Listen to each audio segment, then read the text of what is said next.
লয়ে যাবে তাই তো ফকির আপনার সাথে সাক্ষাৎ করিবে আপনি যদি প্রান্ত দেন কোন মন্দিরের ঘরে ওই না ফকির প্রান্ত দিবে তার দরবারে তাই তো গুণাগার হবে সেই এলাহির দরবারে।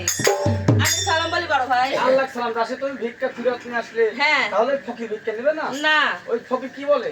ওই ফকির বলে ভিক্ষা লওয়ার ফকির নামা ভিক্ষে লিয়ে যাব আচ্ছা, আচ্ছা। ডাক দিয়ে তোর বাচ্চার সাথে দেদারও করিব দেখা যদি নাই করে বাচ্চা থাকিয়া মহলে হ্যাঁ, হ্যাঁ। প্রান্তের জীবন দিবে ফকিরের গাড়ির ওপরে আচ্ছা। আর যদি মারা যায় ফকিরি আল্লাহ ইবাদত খোদা করা হবে সেই এলাহির দরবার।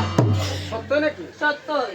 দাসে তাহলে তুমি মহলে যাও, আমি বাদশাহী শ্রীরামনগর থেকে একটু ঘুরে আমি আসি। সালাম বলি বড় ভাই। আল্লাহ সালাম। কাশি করতে হবে না। আয়া রে ও